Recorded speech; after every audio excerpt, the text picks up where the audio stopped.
Em um mundo onde o conhecimento é a chave para o sucesso, há aqueles que se dedicam a desbloquear esse tesouro para as mentes jovens. Prepare-se para uma viagem através das salas de aula e do conhecimento que molda o futuro. Esse é o Histórias, um podcast UniCesumar. Diretamente dos estúdios Subsolo -1 da Unidade Ponta Grossa, começa agora Histórias, um podcast UniCesumar. Meu nome é Alan, bom dia, boa tarde, boa noite. Estou novamente com essa pérola, Eu achei que ele ia esquecer. Essa pérola desse ser humano, o Yang, né? Hoje, porque eu estou de Yin, eu estou preto, você está de Yang. Professora Laís, tudo bem, professora? Tudo bem, e você, professor? Tudo bem, na medida do possível estamos bem, né? Foi um fim de semana aí um pouco atribulado, mas no aftermath estamos todos bem. E aí? Bom dia, boa tarde, boa noite para você que está nos assistindo. Muito obrigada por estar aqui novamente. Hoje nós estamos aqui com mais uma convidada muito especial. Mas antes, temos que agradecer a nossa querida GGPEL. GGPEL que nos fornece essas canecas lindas e maravilhosas que, como vocês já sabem, contêm as lágrimas dos nossos alunos. Exatamente, hoje ela está cheia de lágrimas. Por quê? Porque é semana de lançamento de nota. Então, se tem uma semana que há choradeira, é essa semana. Então, ó... Salgadinho. Mais um ano de vitalidade aqui, que eu me alimento, né? Enfim. E agora a nossa convidada também tem a caneca que contém as lágrimas dos alunos. Então, muito obrigada, GGPEL. Continue... Gentilmente oferecidas por GGPEL. Continue nos mandando canecas. E aponte a sua câmera para a tela nesse momento e escaneie o QR Code para descontos de 10% com o cupom. Não tem cupom, é só o QR Code. Mas se tivesse um cupom, seria o quê? Histórias 10. Isso. Porque tem que conter a porcentagem. É. Olha como a gente é jovem. A gente fala em QR Code o tempo todo, a gente não manda mais clicar em lugar nenhum. Só aponte a câmera do seu celular, certo? Isso. Então vai lá, vai no site da GGPEL, você vai ter 10% de desconto com o nosso QR Code. Aproveite e é isso aí. Exatamente. Currículo rápido, professora? O currículo rápido nunca é rápido. Vamos lá. Eu quero ver. Não, mas agora, sabia que os currículos estão mais rápidos, realmente? Não tá, a gente tá dando... Porque às vezes a gente debulha muito o currículo da pessoa aqui e não dá chance da pessoa falar. Ah, entendi. Então a gente tá diminuindo para que a pessoa fale mais. Entendi. Para que o programa fique com horas e horas aí de duração para que você escute na academia, né, no carro, no trânsito, em Ponta Grossa. É difícil numa noite de insônia. Exatamente. Vamos lá. Então a nossa convidada de hoje, ela é graduada em Direito, pós-graduada em Filosofia e Direitos Humanos, mestre em Ciências Sociais, atualmente advogada, professora na Faculdade Anhanguera. Olha aí a concorrência. E na UniCesumar, professora Caroline Coelho de Andrade e Souza. Não mais, pelo que eu vi. Não mais Não? na Anhanguera.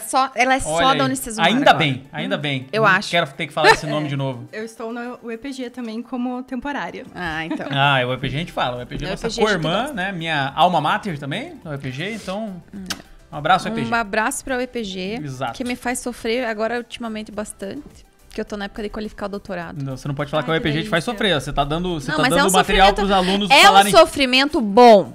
Ó, você tá dando construtivo. Material. Você está dando subsídios para os alunos olharem e falar, tá vendo? São os outros que me fazem sofrer. E não, você está se fazendo sofrer. É verdade. Então assuma teus B.O. e defenda logo seu doutorado aí. Chega. Sabia que eu sei uma coisa do currículo da Carol que não tá aí, que você não sabe? Não. A Carol é técnica em gestão pública. Olha aí. Gestão empresarial. Gestão empresarial. Sabe por quê? Porque a gente estudou junto no ensino médio. Você fez também gestão empresarial? Não, eu fiz biodiagnóstico. Ah, entendi. Olha só. Mas nós estávamos lá no Santana. Exato. Saudade, dito Saudade isso. Santana. Saudades quando a gente não fazia sofrer. Prof, seja bem-vinda ao Histórias. Obrigada. A gente quer agradecer a sua presença. Aqui a gente fala, né, um papo solto, assim, a gente quer conhecer a história de vocês, então comece falando onde você nasceu, se você é daqui de Ponta Grossa, se você não é. A gente já meio que deu uma geral aqui nos cursos que você fez, mas pode falar o que te levou a fazer isso, né, a ter interesse por essas áreas. Onde você estudou, no ensino médio, no ensino fundamental, o que você fazia, seus hobbies, até você chegar aqui no UniCesumar. Vamos lá, é quase contar a vida inteira, né? Exatamente. Isso, basicamente. Histórias da sua vida. Bom, como a Laís falou, eu estudei em Santana, boa parte, né, da minha infância e adolescência. Fiz o técnico em gestão empresarial e, na sequência, eu já fiz direito mesmo, fui para a área porque era o que eu queria.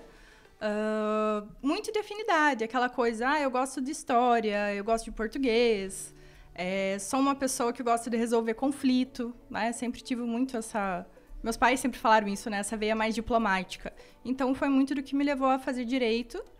Durante o curso, me apaixonei, eu gosto muito do direito, já fui migrando para a docência, né? Fiz pesquisa durante a graduação, iniciação científica, e sempre mais ou menos para o campo entre direitos humanos, né? E direito penal também. Né? Tanto é que não está aí no currículozinho também, desatualizado, né, prof? Olha aí. Olha. Fica a dica para quem fez a pauta. Não vou falar aqui, Deus me perdoe falar o nome dela aqui, mas... Também tenho pós em criminologia e direito penal. Olha aí. Okay. Estamos em casa hoje, então eu adoro true crime, adoro criminologia. E assim, ótimo. Eu trabalhei como júri em 2022 e agora também fiz parte...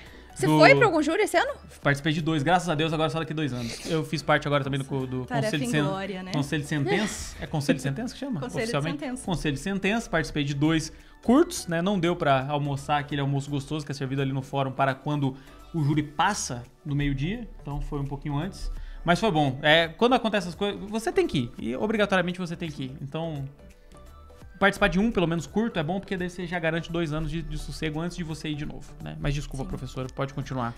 Aqui, Carol, a gente vai te interromper bastante. O programa é a gente interrompendo, você tentando concluir o raciocínio, a gente interrompendo. Não tem problema, tranquilo. Enfim, daí eu já, durante a graduação, já meio que foquei pro mestrado, porque era o que eu queria. Me formando, comecei a advogar, né, sem problema nenhum, mas foquei no mestrado, e aí que eu fiz o mestrado em Ciências Sociais Aplicadas aqui no EPG, né, sempre com aquele tema entre direitos humanos e criminologia, mais ou menos. E aí, aos poucos, as oportunidades de trabalho vieram. Comecei primeiro, né, dando aula na Uniguaçu, lá em União da Vitória. Olha só. Depois que eu voltei para Ponta Grossa, aí dei aula ali na atual Anhanguera, né? Antes era Unopar, perdão. Unopar. Que confunde um pouco. E tô aqui na instituição fazem 2 anos já. Muito feliz aqui, é uma instituição maravilhosa. Adoro meus colegas de trabalho, inclusive, e, enfim, pretendo continuar por aqui, né? Pretendo fazer meu doutorado também, um pouquinho de uma sofrência. Sofrência é necessária, vamos dizer que é necessário. Exato, né? Não, sofrência do doutorado, ela vem só no último ano, então são 3 anos de alegria para 1 ano de apurrinhação, é basicamente isso. Que no caso é o meu caso. Pois então, é aquilo que eu falo para os meus alunos, né? Crescer dói. Dói. Crescer dói, então a gente precisa passar por esses processos sofridos, né? Então, tô migrando para esse lado, mas ainda tá um pouco em off essa ideia. Uhum. Mas você nasceu aqui em Ponta Grossa mesmo? Eu nasci aqui em Ponta Grossa e criada em Ponta Grossa? Aqui. Família toda daqui de Ponta Grossa. E a tua graduação foi na UEPG? É que aqui não tá. Na UEPG. Na UEPG mesmo? Isso. Olha só, que legal. E é União da Vitória? União da Vitória, cidade. E como é que você foi chegar lá? Na época do mestrado, tinha um colega que estava fazendo doutorado que era de lá. O Cauã. E aí, nas conversas, a gente ficou bem próximo, bem amigo, tinha o mesmo orientador, né? E ele falou, olha, Carol, eu sei que você tá querendo trabalhar, começar a dar aula, né? Você já tá no final do teu mestrado. E abriu vaga lá onde eu dou aula na minha cidade. Você tem interesse? Eu falei, nossa, pra ontem, tem interesse sim, porque eu já tava sem escritório fixo da advocacia, por causa do mestrado. Tava só atuando por conta. E aí, fui lá, fiz a entrevista, né? E eles acabaram me aprovando, então comecei lá. Que legal. Então, nosso ranking, nossa pontuação, a Carol já vai para outro time que só tem 2, eu acho, até agora. Agora ela é a terceira. Que ela é a segunda, aula? A terceira. Então. Olha só. É quase unanimidade aqui que as pessoas falam, nunca quis dar aula. Nunca Meu Deus, pensei que eu ia ser professor. Caramba. Morrer de fome e tal, não sei o quê. Aí, todo mundo acabou na docência. Amo docência por amor. Meu Deus, me conquistou. Dar aula é igual uma cachaça. Eu fiquei viciado, não sei o quê. Aí, pouquíssimos chegam aqui e falam assim, sempre foi meu sonho. Eu sempre entendi pra essa área. Eu sempre me imaginei como professor. Eu assim, dou o maior valor. Claro que depois que a gente começa a dar aula, tal, a gente começa a pegar gosto. Sim, claro. Mas assim, eu dou o maior valor do mundo, que a pessoa em sã consciência, ainda mais no país que a gente tá, a pessoa pensar, não, eu quero ser professor, eu quero ensinar, bato palma, porque você pensar isso sem qualquer outro tipo de condição. Sem nenhum tipo de pressão. Muitas vezes a gente é condicionado, cara. Você tá procurando alguma coisa, surge a oportunidade, você acaba gostando daquilo no processo. Mas assim, de você, já a partir de você... intencionalmente, né? Exato. De a partir de você, uma coisa de você, eu quero dar aula, eu acho muito nobre, assim. Tipo, eu acho que são almas mais evoluídas. Parabéns, professor. Você é uma alma evoluída. Ao contrário de nós dois, que estamos no umbral. Estamos no limbo. Porque nunca pensamos nisso. Mas a Carol sempre foi muito boa aluna, que eu lembro. Sempre foi, boa eu sempre aluna. fui a CDF. Ela Eu sempre não. foi. E a gente tem mais um colega que agora, a gente foi colega no Santana e agora nós somos colegas professores aqui, que é o Luan, né? É verdade, A eu gente- encontrei ele esses tempos atrás. O Luan Daí acabou eu de ser falei, pai nossa. agora. Aonde que ele fez com vocês? No Santana. Luan? Santana? Ah! Não, só uma entendi. piada rápida. Misericórdia, Pô, eu sou Senhor. muito rápido, cara. Eu Sempre- gostaria de pedir desculpa pra vocês assistindo. Desculpa nada. Eu quero dizer pra você assistir de nada pra fazer você rir. Certo? Então, daí a gente se encontra. E é engraçado, eu não sei, né? Mas eu tenho essa impressão, Carol. Tipo assim, lembrar do ensino médio, pensar, eu não sei, sabe? A gente nunca sabe as pessoas que a gente vai reencontrar, né? Aham. Tipo, que rumo que a vida da gente vai tomar. Imagina, a gente estudou o ensino médio. Eu estudei só o ensino médio no Santana. Então eu tinha 15, 16, 17. Né? E agora eu tô com 32. Tipo, 17 anos depois? 15 anos depois? 16 anos depois. Muitos anos depois. Não sou de estamos exato, aqui. mas imagino que seja aproximadamente isso. E você vê, e o Luan, ele fez matemática e depois ele fez mais alguma faculdade que eu não vou me lembrar. Inclusive, Luan, chegue mais pra nós conversar aqui também. Será E- intimado. Convidado. E daí ele trabalha com o pessoal de exatas, a Carol ficou com humanas Isso. e eu toda a saúde. Ué, né, legal, né? Deu diversificada. ficou bem. Uma turma diversa. A Carol a gente já esperava que seria bem sucedida, uma garota, sempre foi assim. Agora eu e o Luan, coitados, a gente só levava chamada. Ah, é normal. Aluno cobra, né? Passa se arrastando. Mas, Não, eu não passava arrastando, mas eu tocava o terror junto. viu, prof, mas assim, daí você chegou aí pra parte pra advogar? Sim. Desde que eu me Júri, formei... Não, tribunal do júri eu não faço. Não fazia. Confesso que eu já não pego. Nas causas criminais eu acabo ficando com todo o resto, mas o júri eu sempre evitei, né? Eu acho que eu não tenho perfil para advogado do júri, né? O júri, ele acaba sendo aquele... Eu gosto de brincar um grande teatro, Sim. né? Então, você precisa ter um certo perfil de orador, de jeito, né? De se portar perante as pessoas, que eu acho que particularmente eu não tenho. Eu sou muito mais uma advogada técnica, né? Eu gosto muito mais de estar nos bastidores, digamos assim. Então, por isso, eu evito o júri. Mas, obviamente, que eu acho muito interessante, né? Mas toda causa obrigatoriamente vai pra júri? Não. Não. Homicídios e tentativas. de homicídio. Basicamente o que o Código de Processo Penal ele vai falar, que são os crimes dolosos contra a vida, né? Crimes intencionais contra a vida. Então, basicamente, todas as hipóteses de homicídio doloso, né, com intenção, aborto e infanticídio. Tentado ou consumado, né? Qualquer um desses três. Eles até tentam, assim, o papel dos advogados de defesa tentar, às vezes, dar uma atenuada pra... Atenuante? É atenuante. Não sei Pode se ser. atenua... Não, pô, o cara chegar pra gravar... atenuante pra... Eles até tentam, né? Tipo, mudar pra... não foi uma tentativa, foi agressão. Foi só, tipo, agressão. Sim. Ou foi culposo. Foi só uma etc. agressão contra uma criança. Não. Né? Não, calma. Mas, tipo assim, Em casos gerais que eu tô falando, né? Mas, assim, criança, graças a Deus, eu não assisti nenhum. Mas deve ser muito... Horrível. Exato, né? Eu for não uma sei. pessoa Eu não sensível- sirvo pra essa área. Eu Cara, sou muito mas- sensível. Eu sempre falo, já falei isso aqui 300 vezes, porque eu uso como se fosse uma medalha eu ter participado disso. Mas é bom você participar, tipo, uma vez na vida pra você saber como a vida funciona, pra você ver como que é, né? como é a coisa. Uma vez na vida é bom, entendeu? Você entender como que é, os meandros ali, etc. Mas É muito triste, né? Você não pode ser muito esponja, cara. Se você absorver muito, você fica Você mal. acaba pirando com os processos. Não tem como. Mas os teus, principalmente, assim, porque a gente fala em crime, né? Quando fala em crime, pelo menos vem na minha cabeça o que você falou, assim, homicídio e as duas categorias aí, sejam tentados ou sejam consumados. Aham. Mas no teu caso, o que você era recorrente, assim, alguma área específica dentro da... Crimes patrimoniais, Tipo? né? Furto, roubo, extorsão, tráfico de drogas, né? Aqui em Ponta Grossa a gente tem uma questão do tráfico de drogas bem pesada, então acaba aparecendo bastante processo em relação a isso. Totalmente alienada. E violência doméstica e familiar. Uhum. Bastante coisa em relação a isso também. E daí você fica em toda essa parte técnica. Tipo assim, você prepara toda a documentação, junta as provas e envia pro juiz diretamente. Como os outros processos eles não vão para o júri, a sistemática do processo acaba sendo bem diferente, né? Você não vai ter um conselho de sentença, vai ser o juiz que vai dar a sentença mesmo. Então, o andamento do processo vai ser basicamente você fazer a defesa por escrito, produção de provas, uma audiência na qual as pessoas vão ser ouvidas, a vítima, se existe, o réu, a testemunha, e depois o processo encaminha para o final com a sentença do juiz, né? Então, essa parte mais técnica é justamente de você lidar com os argumentos da defesa, né? Aquilo que você vai utilizar para atenuar a pena, diminuir a pena, fazer uma desclassificação de um crime para outro, com pena menor, com base nos elementos de prova que você tem, né? Às vezes não é... Eu até brinco, às vezes a defesa do advogado criminal não é nem tanto buscando a absolvição, né? Mas buscando que se tenha um processo justo, que a pena seja justa diante daquilo que realmente aconteceu, né? Por isso que muitas vezes a gente busca essas outras estratégias para diminuir a pena, para desclassificar o crime e assim por diante. Eu acho interessante. A Carol também não sei se eu posso dizer que é uma especialidade, mas você trabalha com direitos humanos. Também. E daí, quando essa tua fala de ser justo, me remeteu a isso, né? Porque o direitos humanos, eu acho que busca isso, né?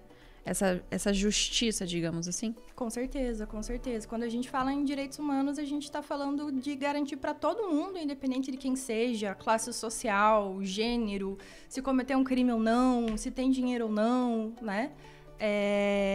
Um mínimo para a vida, né? E é o direito à vida, o direito à saúde, direito à educação, direito ao trabalho, direito a uma moradia, né? Direito a ser tratado, inclusive, com respeito e com dignidade. Né? Então, eu gosto muito, inclusive, de unir as duas áreas, e foi o que me levou para o criminal e também me levou à docência, de conseguir passar para o outro essa sensibilidade, né? De que quando você está dentro do direito, a função principal do advogado vai ser essa, né? O advogado, ele é considerado alguém que tem uma função pública, né? E uma tarefa social. E essa tarefa social é a garantia dos direitos humanos, né? A garantia de igualdade, de tratamento para todo mundo. E tá ligado com uma ideia de justiça, né? É justo quando você trata as pessoas com respeito e com dignidade, independente de quem elas sejam.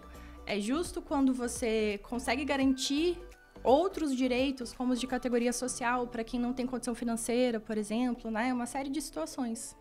Entendi. Ser garantista, como diria o o Sr. Oliveira falou isso. Né? A gente aprendeu bastante. A gente aprendeu o termo garantista. Mas é uma coisa interessante que ele falou, né? Porque acho que muitas vezes a gente pensa... Tem isso, né? Se você tiver uma leitura um pouco mais superficial sobre direitos humanos, como a grande maioria dos brasileiros tem, principalmente brasileiros extremamente conservadores, que acham que bandido bom, bandido morto, tem que estar na cadeia mesmo, tem que e acabou, como disse o nosso antigo lá. Supracitado. Eu não vou falar nome político aqui que eu tô cansado. Tá bom. Então, tem essa questão do Brasil ser muito pobre, das pessoas que não cometem crime nenhum não terem dignidade, não terem onde morar.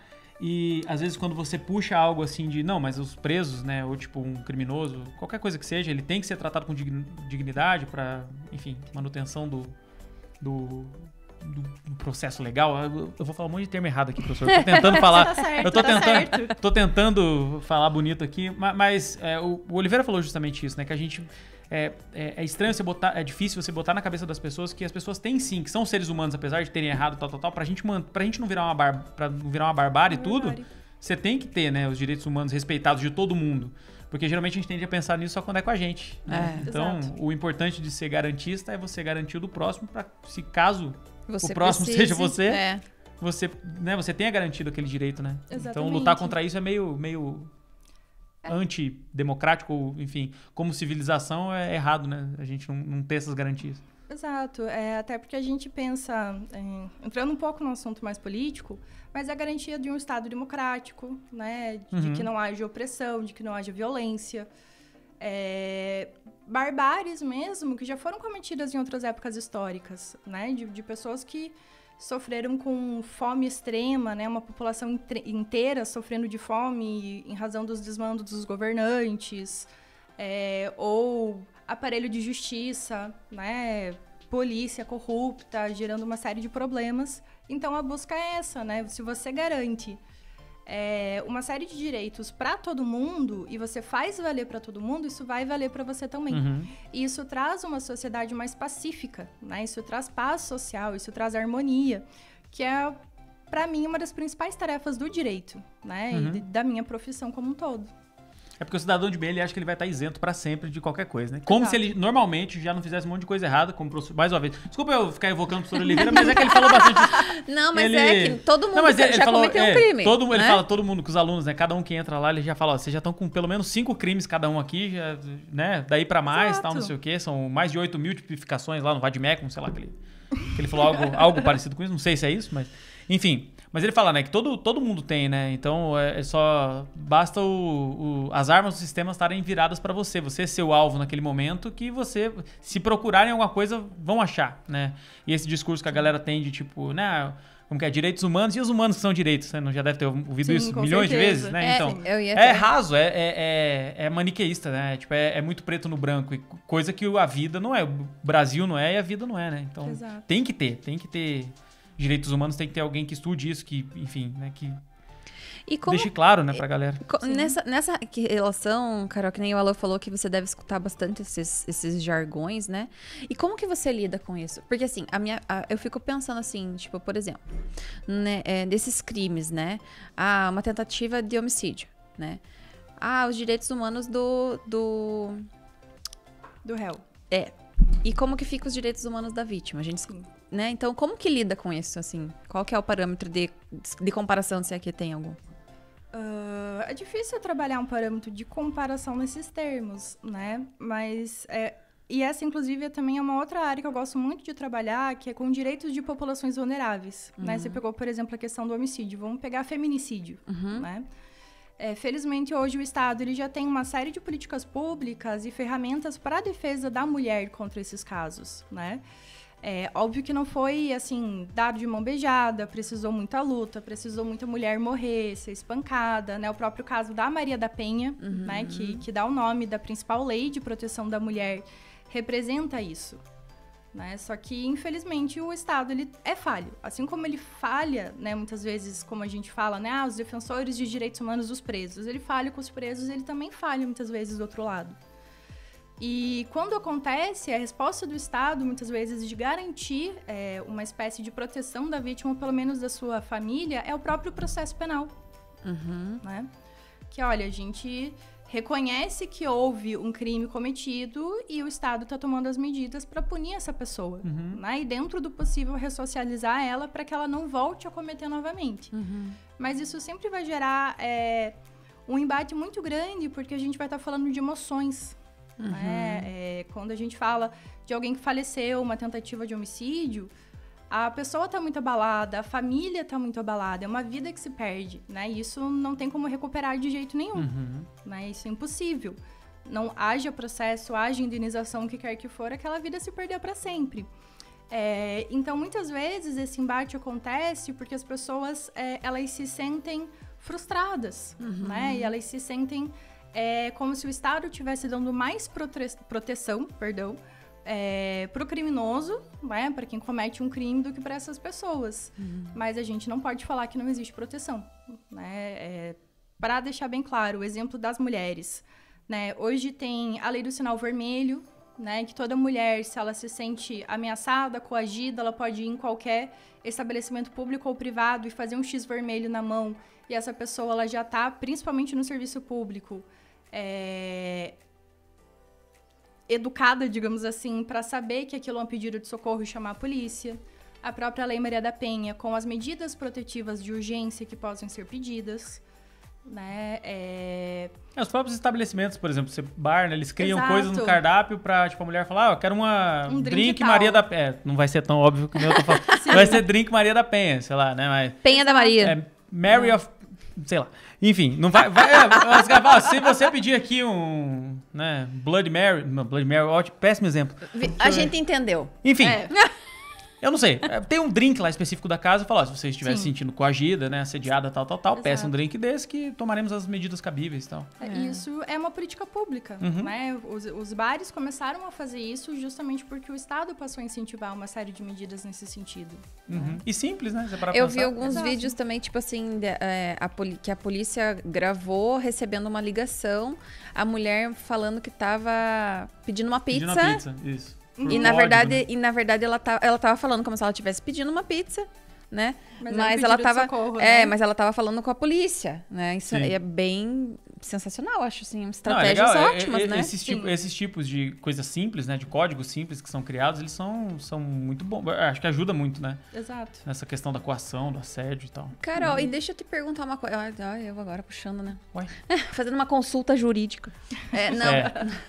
A gente chama muito psicólogo e advogado aqui agora porque a gente não tem muito dinheiro para pagar terapia, nem consultoria jurídica. Isso. Então, como vocês estão aqui, já tá no ambiente mais descontraído. Então, Aham. professor, tem um amigo meu que tá com processo e tal. Depois chega o boletim na casa de vocês. Chega. Meu Deus. Não, mas sabe por quê? Até comentei também com o prof. Oliveira, mas a área dele é um pouco diferente, né? Mas, por exemplo, assim, que nem você citou, dentro da Maria da Penha, a gente tem os crimes físicos e tem os psicológicos. Sim. E me confunde muito o que pode ser considerado crime psicológico. Entendi. Tá. Então vamos a alguns termos mais técnicos, né? A Lei Maria da Penha, ela vai definir 5 formas de violência distintas contra a mulher, né? Dentro do âmbito da violência doméstica e familiar. Que é a violência física, a violência sexual, a violência psicológica, a violência moral e a violência patrimonial, ok? A física, agressão, lesão, né? Patrimonial, a gente vai ter mais uma série visível, de digamos situações, assim. assim como a sexual, né? São muito visíveis. Agora, quando a gente fala da violência psicológica, ela traz toda uma questão da dificuldade de você conseguir comprovar e identificar ela, porque ela não é visível mesmo, né? E aí, o que houve foi uma alteração no Código Penal, e hoje no Código Penal a gente tem o crime de violência doméstica, de violência psicológica, contra a mulher. E ele vai ser praticado por uma série de situações como perseguição, ameaças, xingamentos, tentar controlar o âmbito de liberdade da vítima, sempre com vistas a diminuir uma capacidade de resistência, né? Aí minando o lado emocional e psicológico dessa vítima, né? No sentido de gerar um abalo para que fique mais difícil a resistência dela, inclusive contra outras eventuais formas de violência. Então, esse tipo de violência, ele precisa, inclusive, de uma prova muito específica, né? Além de gravações de mensagem de celular, mensagens de texto. Isso que eu ia perguntar. Qual que é a materialidade desse negócio? Porque os outros, beleza, faz exame, tem exames físicos que você consegue fazer e tal, mas esse, como tem materialidade, né? E o cara pode alegar, isso ela tá falando porque... Eu acho até importante de deixar registrado, porque, assim, esse conhecimento de que tipo de material serve de prova concreta para esse tipo de violência não é muito, assim, divulgado. Pelo menos... não amplamente, né? Então, você que está assistindo, presta atenção e se ligue. Né? Porque a gente vê, tem muitos relacionamentos abusivos e às vezes você sabe de uma pessoa que sofre com um relacionamento abusivo, mas não sabe como agir, né? Enfim. Exato. Por isso que muitas vezes são utilizadas provas como mensagens de celular, mensagens de áudio do celular, ou em outras redes sociais, testemunhas, muitas vezes a briga do casal, outras pessoas vêm, familiares, né? Na grande maioria das vezes, porque são pessoas muito próximas, mas outras pessoas podem estar presentes. Então, tudo isso é utilizado. Mas também podem ser utilizadas provas periciais mesmo, no sentido de a vítima fazia acompanhamento psicológico ou psiquiátrico. Né? Então, a gente pode utilizar esses profissionais para saber a opinião deles em relação à existência de um dano psicológico, de um dano emocional.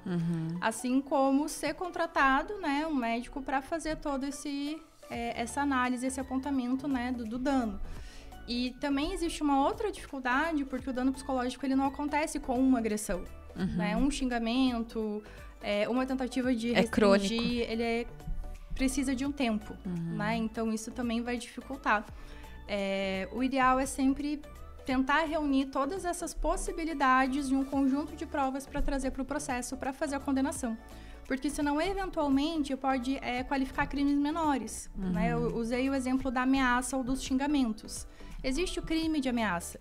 Existem os crimes contra a honra, né, como a injúria, que são xingamentos a maioria das vezes.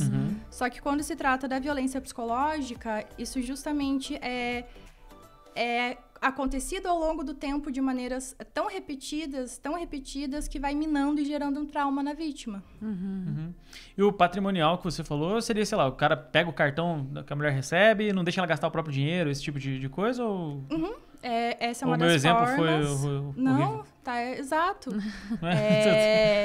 reter o dinheiro da vítima, Sim. seja da maneira que for, ou impedir a vítima de trabalhar para que ela não tenha fonte de renda, ou muitas vezes reter documentos pessoais, né? Como Nossa. identidade, carteira de trabalho, destruir objetos de valor da vítima também, ou reter esses objetos de valor, não precisa ser só dinheiro, né? Mas basicamente a violência patrimonial ela vai ter como objetivo dificultar a saída da vítima desse ambiente de violência, porque ela não tem condições materiais e e financeiras de fazer isso, né? Entendi. E a moral, que é a outra que você falou? A violência moral, ela vai dizer respeito aos crimes contra a honra, né? Que vai são falar que a mulher injúria, não sei o quê, difamação e calúnia. Exato, xingamentos, como entra é nessa. uma vadia, uma puta, ou falar que ela cometeu um crime, ou falar que ela cometeu alguma conduta desonrosa, né? Ela me Adúltera. traiu. Adúltera, exatamente. Né? Então, é aquilo que, de alguma maneira, atinge a dignidade da mulher. Nossa, e quanta violência coisa, moral. né? É. É muita Eu coisa. sei que o Outubro Rosa não tem a ver com isso, tem a ver mais com prevenção, mas acho que entra, né? Entra timing o aí. cuidado da mulher, né? É. Com certeza. Cuidem-se de Cuidado todas social. as formas. Cuidado Cuidem-se social, de todas é. as formas, com certeza. É, o negócio é complicado. Você pega, assim, esses casos... Você dá aula disso, provavelmente, né, professora? Exatamente do quê? Disso que você está falando agora, por exemplo, Lei Maria da Sim, Penha? sim. Porque isso aqui foi uma aula agora, por isso que eu tô falando. Porque, né? Sim, sim. Não, mas é muito interessante a gente saber dessas coisas. É E as bom mesmo. penas, Carol? Como que funciona assim? Por exemplo, uma pessoa que está sofrendo de abuso psicológico, por exemplo. E como que esse abusador vai ser penalizado? Sabe, antes, só um adendo, sabe uma coisa que eu acho às vezes muito maluco? Olha, ele tem que ficar a 100 metros de você. Como que mensura? Quem fiscaliza? Porque é muito subjetivo, né? 100 assim, metros, eu sei que uma 100 metros não arma é dá subjetivo. conta. 100 metros, Exato. 100 metros não é Né? subjetivo, 100 metros é bem objetivo, né? Se a gente for parar a pensar, estamos Sim. falando de números. Mas assim, no dia a dia daquela pessoa, olha, ele não pode chegar a 100 metros de você. Como que... Quem fiscaliza? Como que faz? O que que... Eu a acho própria que pessoa... A própria vítima, né? Porque qualquer violação, que são os básicos, né? Que normalmente vão acontecer. A proibição de você chegar perto da vítima, né? Familiares e testemunhas, 100 metros, sei lá. Ou a proibição de você entrar em contato, né? Conversar com ela por qualquer meio físico ou digital. Então, se houve violação, a vítima tem que fazer a denúncia para a polícia, né? Porque aí, inclusive, a pessoa está cometendo crime de violação de medida protetiva de urgência, né? Mas é difícil uma fiscalização mesmo, porque a gente não tem contingente policial para ficar realmente cuidando de toda mulher que Sim. sofreu violência, até porque a gente tem milhares de casos diários no Brasil inteiro, né? Então, acaba tendo um problema, muitas vezes, da efetividade das medidas nesse sentido. Mas em muitos municípios, como aqui Ponta Grossa, existe a Patrulha Maria da Penha, né? Que são alguns policiais que ficam encarregados de visitar as mulheres que têm medida protetiva de urgência e saber como é que tá, se realmente o homem tá respeitando. que legal, Muito não legal. O sabia disso. violador, né? O homem Tipo, pode ser uma mulher. uma manutenção do processo ali, né? Exatamente, porque daí qualquer irregularidade, ela já pode entrar em contato.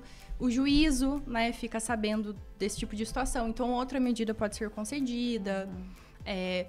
Decretar uma prisão preventiva do agressor, alguma coisa nesse sentido. Porque eu acredito, assim, que muitas das mulheres não denunciam ou não vão à frente, assim, nesses casos, né? Principalmente desses que não são visíveis, por medo de retaliação, Sim. né?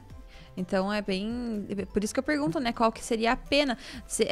No caso de medida protetiva, é só o distanciamento mesmo. Exato.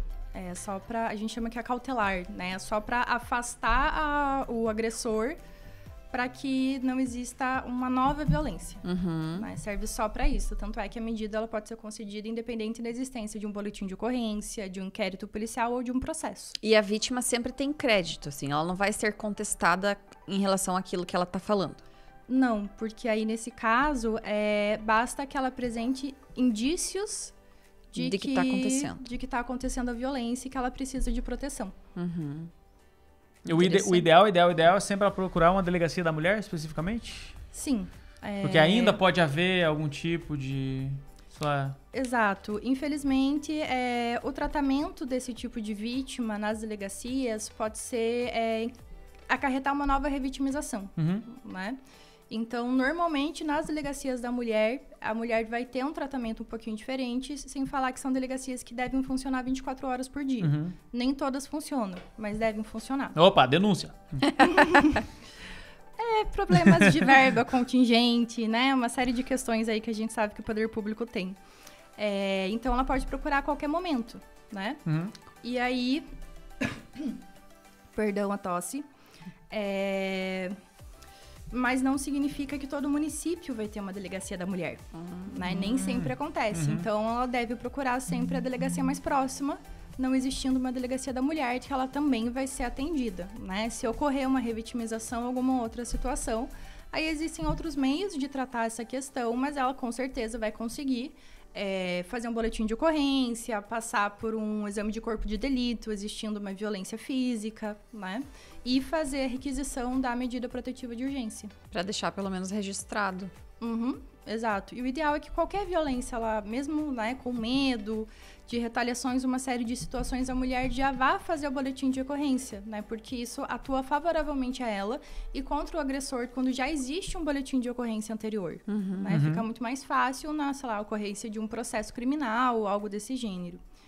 E aí você tinha perguntado das penas, Laís. Varia muito em relação ao tipo de crime que pode ser cometido, né? Porque quando a gente pega um feminicídio, nós temos uma pena de mínima de 20, máxima de 30 anos, né? Porque é um homicídio qualificado. Agora, quando a gente vai para a lesão corporal, vai variar muito do tipo de lesão, se é leve, grave ou gravíssima. Quando a gente vai para a violência doméstica, normalmente crimes de violência psicológica, os crimes contra a honra, né, que configuram a violência moral, aí normalmente a gente tem penas muito baixas, né? São penas aí que não ultrapassam 4 anos. Vai depender muito da situação, de como tudo aconteceu. Mas são penas de reclusão. Penas de reclusão na sua grande maioria, né? Mas existe. Existe. Dependendo de como for, pode ser que o agressor, ele só não... condenado, não fique preso em regime fechado. Né? Muitas vezes a gente vai ter as questões do regime semiaberto ou aberto, justamente por essas penas serem ou inferior a 4 anos ou inferior a 2 anos. E essa violência, ela não necessariamente tem que ser cometida pelo, digamos assim, pelo marido ou pelo companheiro ali. Pode ser, por exemplo, um casal de namorados. Pode sim. Quando a gente fala violência doméstica e familiar, a gente está dizendo violências cometidas dentro das relações familiares mesmo. Então, pode ser um marido, pode ser um companheiro, pode ser um irmão, pode ser um pai, pode ser um padrasto, né, um tio. Pode ser, inclusive, uma mulher, né? O agressor não necessariamente precisa ser homem, pode ser uma mulher como agressora. E também no ambiente doméstico. Então, pode ser alguém que só conviva ou coabite com a pessoa, com a vítima. Ou que tem uma relação de hospitalidade com ela, ou seja, de vez em quando recebe na casa, né? Alguma coisa desse gênero, para ampliar um pouco mais. E nas relações afetivas, pode ser tanto alguém que está atualmente com relação afetiva com a vítima, né? Um namorado, um ficante, né? Até uma relação matrimonial mesmo, ou alguém que já passou pela vida dessa vítima, né? Um ex-namorado, um ex-marido, um ex-companheiro, não precisa necessariamente que a relação de afeto esteja acontecendo no momento da violência, né? E tem, assim, tempo? Por exemplo, aconteceu há 5 anos atrás. Aí prescreve, né? Prescreve. Então, é isso que... Porque, sim, né? Sempre tem, assim, um tempo de... Alguns crimes, eles prescrevem, depende da pena, né? O número de anos de cada prescrição vai variar muito do crime, né? Mas existe essa possibilidade, sim. Infelizmente. Assunto leve, um negócio, né? Tranquilo. Não, mas é que eu acho tão importante deixar claro essas coisas. Porque, não, agora, ó, momento triste. Coloca uma vinheta triste pra mim. Não. Não, é porque eu passei por relacionamentos abusivos com namorados, por isso que eu pergunto, entendeu? Porque eu não denunciei na época por medo de retaliação e tudo mais, mas eu já era formada, eu tava no meu primeiro emprego registrado e eu trabalhava como plantonista, a minha mãe ia comigo fazer o plantão. Porque eu morria de medo do indivíduo me perseguir, de me pegar sozinha ali. E eu tinha medo pela minha família, dele fazer alguma coisa contra eles. Então, assim, eu não fiz nada. Então, isso pra mim é um assunto, assim, que pega, que eu acho que essa informação tem que estar acessível, sabe? Mas Sim. muitas vezes eu acho que você entra também no estado de não saber, de estático, assim. Você não sabe o que fazer, você não sabe quem procurar e você só sente medo. Por mais que você tenha informação, muitas vezes você fica travado ali. Não, cada pessoa é uma pessoa, né? Cada cabeça é uma cabeça. E eu sofri violência psicológica, sofri violência patrimonial, moral. E qual mais que tinha? Não, Física. violência física e sexual não. Graças a Deus não chegamos a essas... Mas, assim, foi uma coisa que me afetou e me deixou muito traumatizada. Sim. Então, assim, foi um dano muito grande na minha vida. Então, né? E essa situação de você paralisar, né, diante da violência, normalmente é resultado da violência psicológica. Uhum. Essa vai ser uma das principais situações. A pessoa fica tão fragilizada com aquela situação que ela perde, inclusive, uma certa capacidade de raciocinar e ver que a saída pode ser um pouco mais simples do que ela está imaginando. Né? Que ela não precisa sentir tanto medo, que tem recursos. Porque a vítima ela se sente encurralada. Né? Eu também já passei por relacionamentos abusivos. Né? Então, sei como é esse sentimento e essa sensação realmente de você travar, de você não saber o que fazer. Você só sente medo. Né? Parece que aí seu dia fica só... a sua cabeça o tempo inteiro, o seu dia o tempo inteiro é só preenchido por esse sentimento. E é horrível. É horrível. E eu fiquei, assim, um tempão, nossa, pra sair daquele caos, assim. E até hoje eu tenho pesadelo com essa pessoa. Caramba. Até hoje, tipo assim, já faz anos isso. Eu tenho pesadelo com essa pessoa, assim, constantemente. De tanto que isso ficou marcado na minha vida, sabe? Porque foi horrível. Horrível.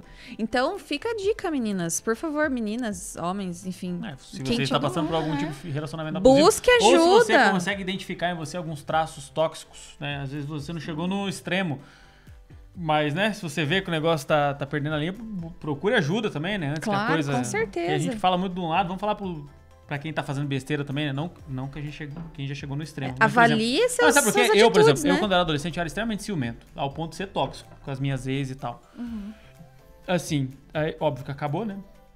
Enfim, etc. Não, claro mas faz tempo, faz muitos anos. Mas eu fico pensando nisso, cara, tipo, era um traço... Eu era escroto, sim, desculpa a palavra, mas, tipo, é um traço escroto. Tipo, é um negócio que se você não parar pra pensar, pode piorar, entendeu? Vai saber, né?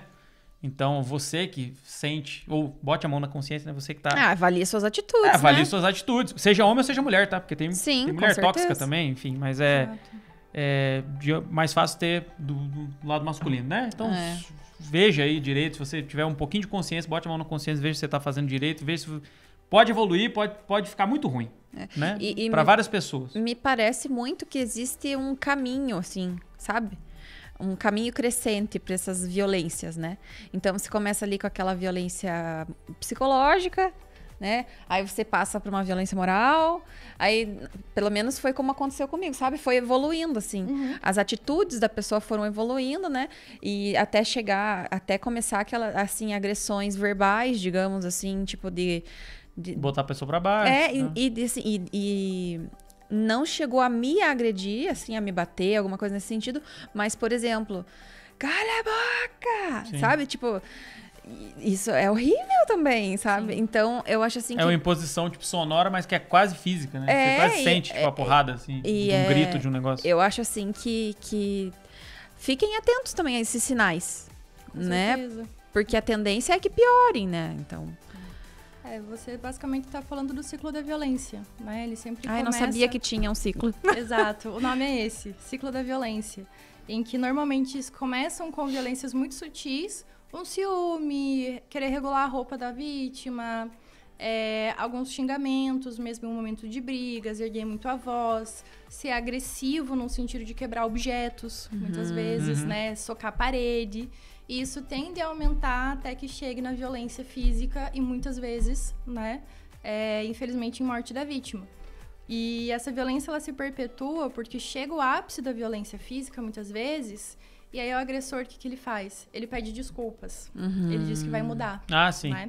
E a vítima está num momento de tanta fragilidade e é uma relação que é afetiva, onde há amor, pelo menos da parte dela. Ou um dia houve. Um dia houve, exatamente. Que ela aceita aquela situação, ela acredita que aquilo não vai se repetir. Até que a crescente da violência, ela retorna. Né? E é por isso que muitas vezes as mulheres têm muita dificuldade de sair desses relacionamentos. Nossa, que difícil, né? Sim. Que Tenso. difícil. Muito E tenso. pra gente pensar em medidas, eu acho que não só ficar atento enquanto homens e mulheres, né? Porque estamos inseridos em uma cultura machista. Então, invariavelmente, a gente já adotou ou adota algum tipo de atitude machista, né? Todos nós. Né? Não é só, eu era ciumento na adolescência, agora não sou. Que bom, crescimento. Mas todo mundo passa por isso, né? Então, essa atenção, ela precisa ser muito bem desenvolvida, e eu diria que principalmente para pais e mães, né? No momento da criação dos seus filhos e filhas. Para fechar, digamos assim, esse assunto, né? Esse assunto leve. É super leve, Light. né? Tá uma delícia. Não, mas Não, Mas mas é é interessante. necessário. É interessante e extremamente necessário. Exato. Eu gostaria de lembrar também que a denúncia ela não precisa ser feita indo diretamente para uma delegacia.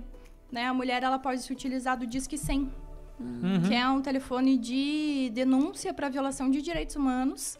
E aí ela consegue fazer a denúncia por esse telefone.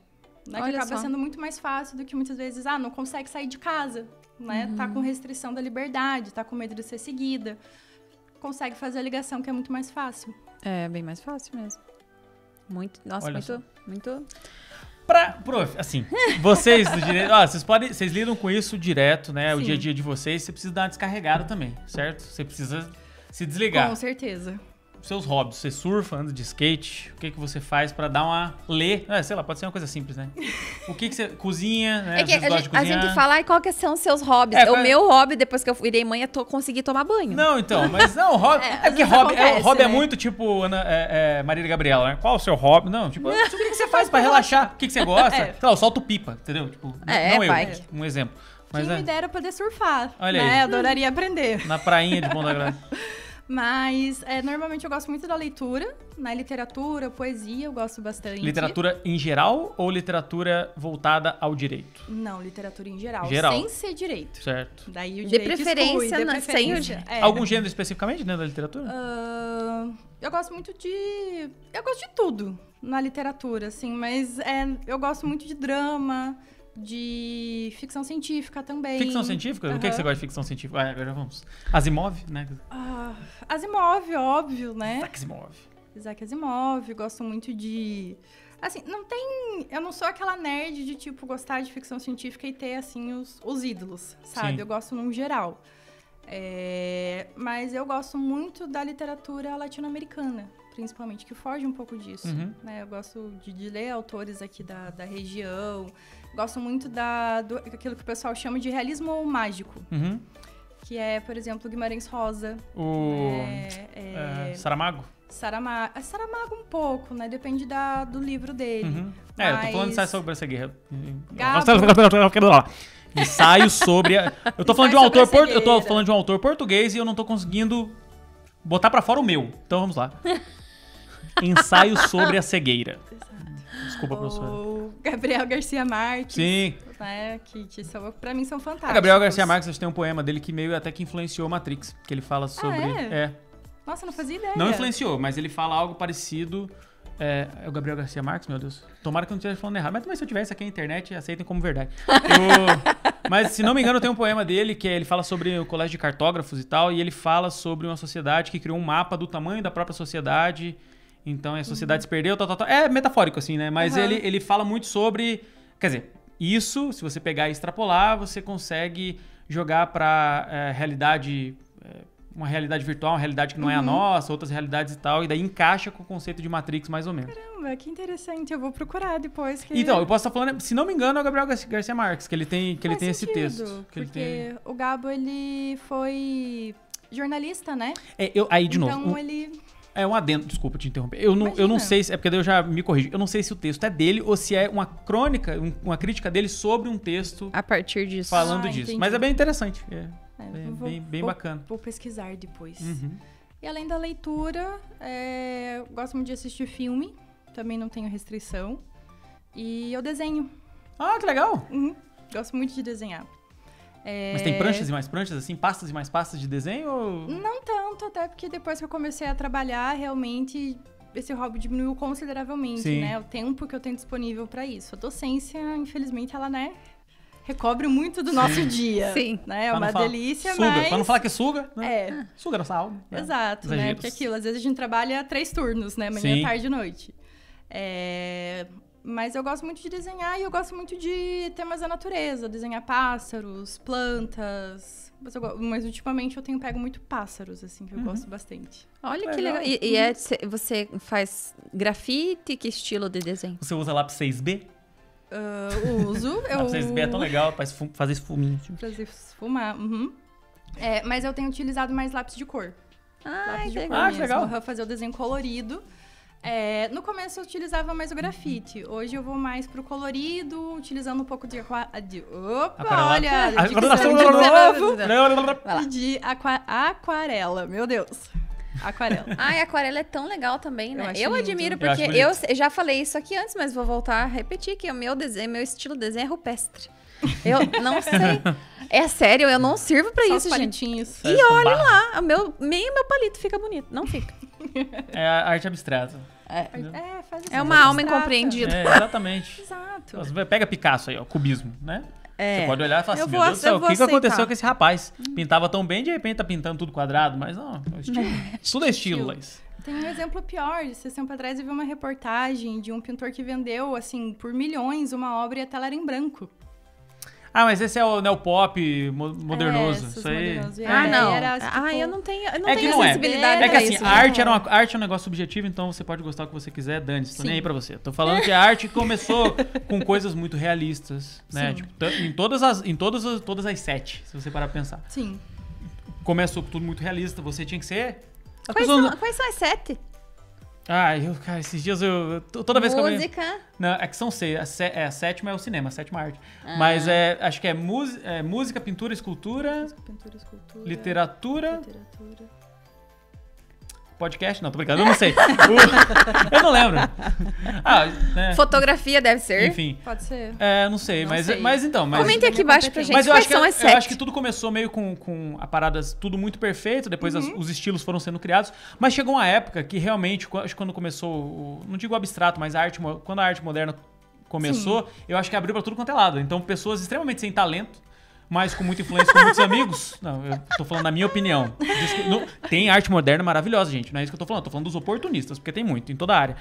Começou uma galera que acho que só tava no meio de gente muito influente, começou a fazer uns negócios que, assim, ao meu ver, aí de novo, arte é subjetivo, você pode gostar do que você quiser, ao meu ver, não é muito arte.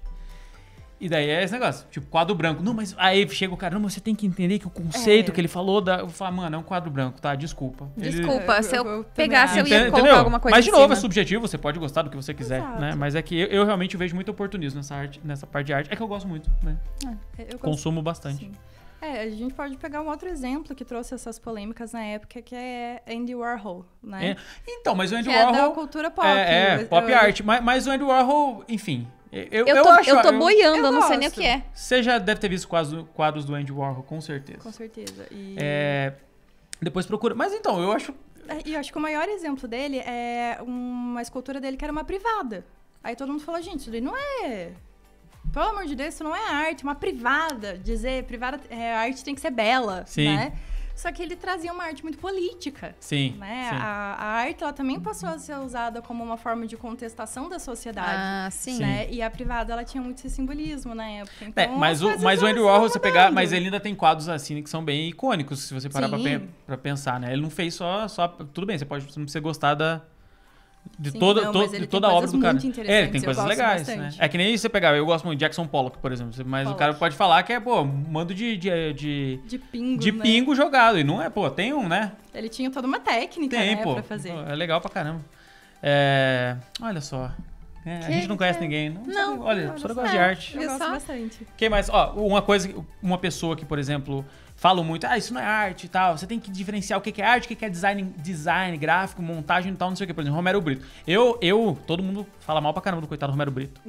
E tem a própria persona do Romero Brito. Romero Bruto, não, perdão, desculpa, foi ato falho. Foi Romero aí, foi Brito, mal aí, que Romero. a própria pessoa dele é bem questionável, Sim. bem polêmica em certos pontos, né? Mas assim, eu acho a arte dele muito, muito legal, muito alegre. Tipo, eu gosto pra caramba. E quando eu falo isso em meio de outros amigos que também gostam de arte, falam, Romero Brito, não sei o que, pelo amor de Deus, tal, sabe? E, enfim, arte é subjetivo. Mas eu Abraço, gosto, Romero. eu gosto de alguns... sei lá, aquela composição colorida que ele faz assim, eu acho legal. Eu acho que a arte, em qualquer uma das suas vertentes aí, eu acho que é aquilo que toca, que mexe com você de algum jeito. Eu não compraria pra ter na minha casa, mas acho ok, assim. Eu não compraria pra ter na minha casa porque eu não tenho dinheiro suficiente pra pagar nada. A minha mãe sou professor. gosta muito de pintar. Durante muitos anos, a minha mãe teve um quadro de depressão profunda. E foi essa pintura de telas que ajudou ela a melhorar, assim, sabe? Então, e ela é muito boa. Tipo, ela é muito boa. Sensacional, assim. Ela desenha muito bem grafite, animais, ela faz rosto, assim. E eu fico olhando e falo assim, gente, como é que pode a pessoa conseguir desenhar desse jeito? Porque... Que nem falei, ficou todo com ela esse cadê talento. a genética, né? Não funcionou, não. Olha, mas eu vou te falar que o esforço, ele supera o talento. Então, se você quer pintar, você vai começar fazendo uns garranchos, mas com o tempo você melhora. Consegue. A minha arte vai ficar mesmo na parte de música mesmo. Vai ficar, tá já bom. tô satisfeita, obrigada. Tem que ter Eu pelo menos... lembro que sua voz sempre foi linda. Obrigada. Não sei o que aconteceu. Você sempre precisa de um ramo. Você sempre precisa de um hobby artístico, entendeu? Então, o seu vai ser vai ficar você nessa canta, né? cabeça. Então, cada pessoa... Você precisa... As pessoas precisam entender. Arte, às vezes, para pessoas médias, né? Parece algo muitas vezes... Supérfluo. Ótima palavra, exatamente essa. Algo supérfluo. Mas eu não fiz Mas é assim. extremamente necessário para o ser humano ser completo, entre aspas, né? Será que algum dia alcançaremos a plenitude? Olha, aí já começa a filosofia. Mas não, mas é extremamente necessário. A cultura e a arte, ela é extremamente necessária a nível de povo e a nível individual também. Você precisa Com certeza. descobrir do que você gosta, às vezes fazer algo ou consumir algo, né, que você goste muito. Então você pode não ser o melhor pintor do mundo, mas você pode consumir obras e ir atrás, etc e tal. Eu gosto bastante. Eu tenho vontade, por exemplo, assim, de ir viajar pra... Praia. Não, pra praia também, sempre quero ir pra praia. Quem Mas assim, por exemplo, vamos fazer uma viagem, vamos pra França. Daí conhecer Museu Louvre, né? Isso. Então, eu tenho vontade de conhecer, porque eu amo pintura. Não, mas porque pela curiosidade, assim, de conhecer mesmo, sabe? Sim, tipo, eu acho legal, assim. Acho bem mas deve ser interessante. lindo, né? Tudo. Ver a Mona Lisa. Assim, Mona Lisa. Eu não sei a Mona Lisa especificamente, porque a Mona Lisa é sempre uma decepção pra quem vê. Aí todo mundo fala, puta, vi atrás de um vidro, muito pequena e tal, não sei o que, porque você imagina que é tamanho dessa tela, né? Um negocinho. Tipo, pequenininha, diz que é pequeno. Olha Já só. viu? Já foi lá, prof? Não. Eu Professora, né? A gente não consegue viajar. Eu nunca tive a oportunidade, mas todo mundo que fala, Mona Lisa, fiquei 2 horas na fila pra ver lá. É que...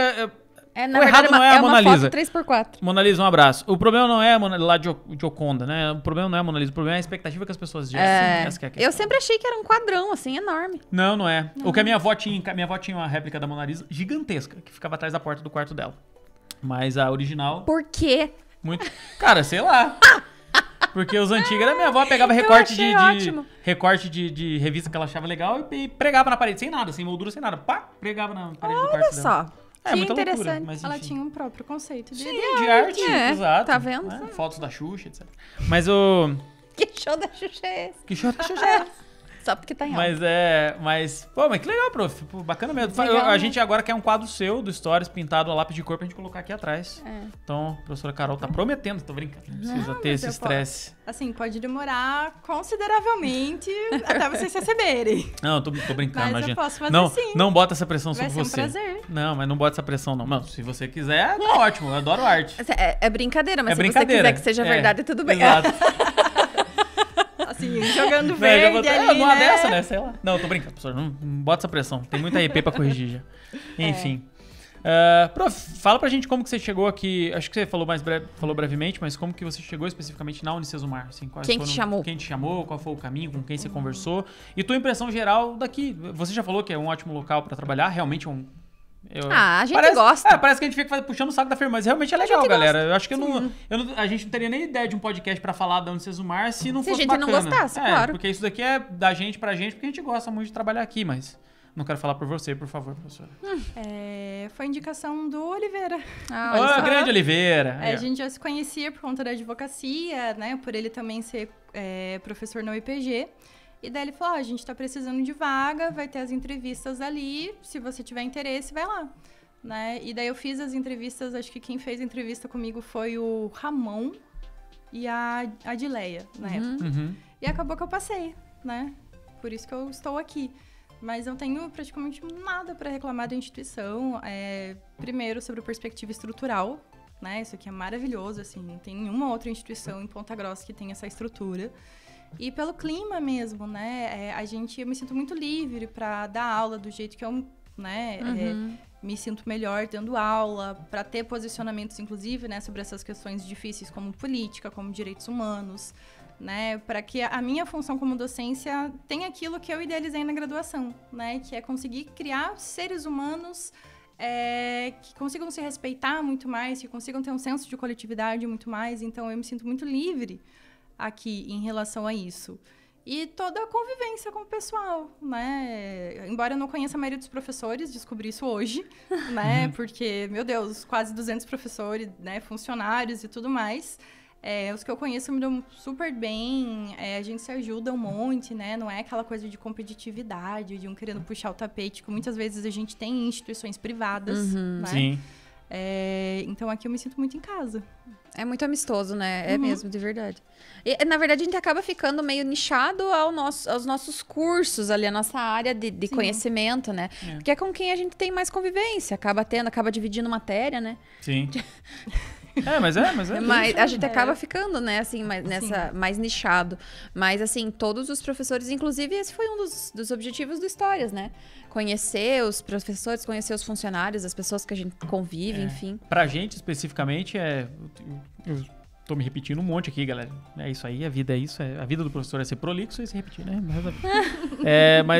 Mas eu falo isso, cara. Pra gente é muito legal trazer pessoal das outras áreas aqui. Tipo, vocês do direito, galera de exatas, pessoal da publicidade, humanas e tal. Porque é muito enriquecedor pra nós dois que estamos aqui escutando a história de todo mundo, né? Por isso que a gente queria que todo mundo escutasse. Porque pra todo mundo é muito enriquecedor. Você fica conhecendo, e você vê o nível de inteligência dos professores aqui. É muito alto. É muito... sabe... Pra gente, o crescimento pessoal pra cada um, se todo mundo colaborasse com todo mundo, se todo mundo conversasse, todo mundo ia crescer muito. Porque a galera é muito inteligente, quando senta aqui a gente vê isso. Então, pra gente é maravilhoso. A gente que sai no lucro, na verdade. Verdade. É muito legal mesmo. Mais alguma pergunta, prof? Não, acho que é isso. Prof, deixa tuas redes sociais, não sei se você é muito ativa ou se você não quiser, me sigam. Não me sigam, me deixem em paz.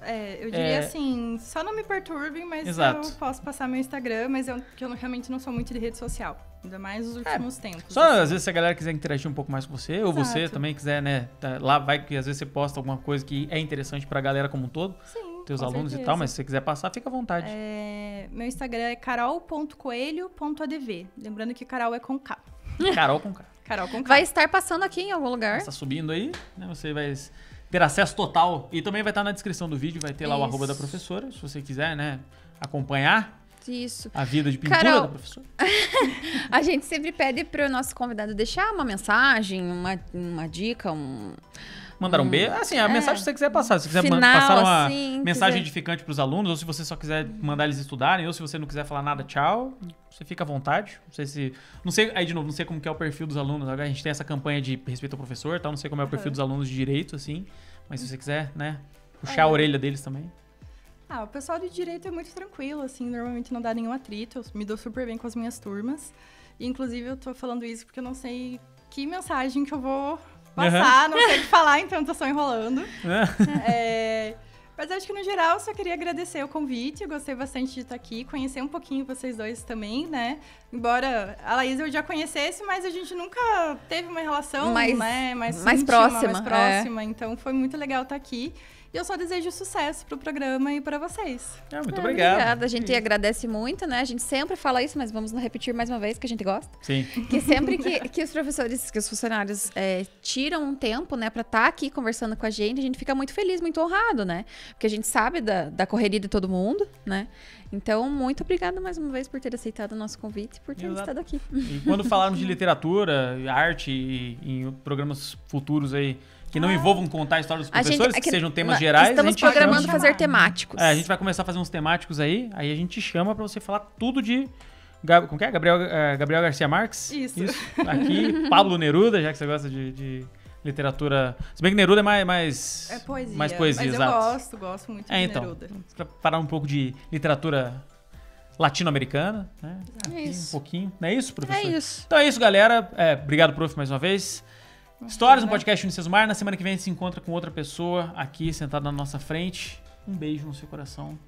Tchau. Tchau. Que show da Xuxa É esse? A tua câmera